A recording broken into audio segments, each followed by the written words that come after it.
Hey everybody, yeah, this is Captain Andy. I thought I haven't done a top 5 for a while, and I thought maybe it was about time to get another one done. So this is my top 5 favourite ray guns from science fiction.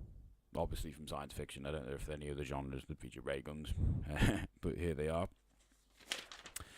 Okay, number 5 is this Federation rifle from Blake 7. Now, these are obviously mainly used by the Federation, with them being Federation firearms, but we do occasionally see Blake and his crew using them as well. I quite like these ones from Blake 7. The classic ones I think that we remembered from Blake 7 were the Liberator handguns, things that look a bit like hair dryers, but I find them, they've got their charm, but they may be a little bit naff. I think. I mean, which is kind of what gives them their charm. But I'm a bit more of a traditionalist when it comes to ray guns. I like these ones that actually look like guns. So I like the sort of classic design of this one. I thought it was quite nice. Yeah. Okay. Number 4. We have the Sentry handguns from a movie called The Black Hole. If you've not seen it, a very good movie. Came out in 1979, I think.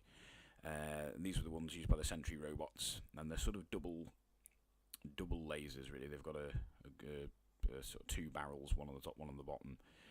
They were used mainly by the Sentry robots, but we do see the crew of the Palomino use them eventually as well, and I thought they were pretty cool. Before that, the Palomino crew were just using very ordinary looking handguns, but eventually we do start seeing these double guns, which I think are pretty cool.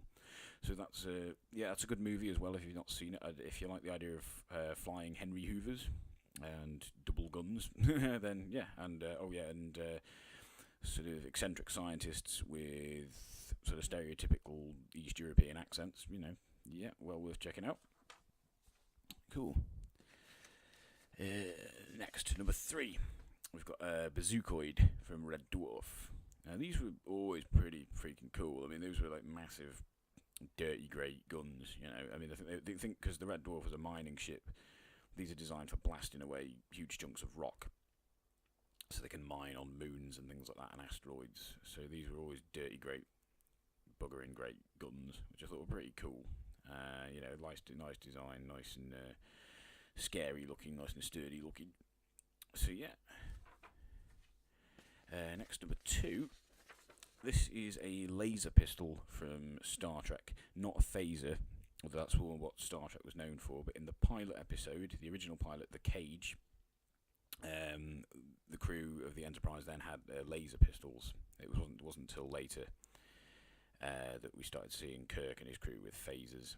And I thought these were nice. I kind of prefer these to the sort of standard hand phasers we saw in later versions of Star Trek. These again, because I'm a bit more into the classic type kind of gun, a bit more traditionalist. I like these ones that look, these ones that are actually sort of shaped like guns. We saw a few weird phaser types, some of which looked a bit like miniature Hoovers. Those are the sort of ones we saw in Star Trek: The Next Generation. And some which looked sort of very maybe a little bit tacky, a bit like I was saying about the Blake 7 Liberator handguns. Looked a little bit naff, maybe a bit too tacky science fiction type design. So I quite like these laser pistols. I thought that was good. It's a bit of a shame we didn't see them again, but I always quite like the look of those.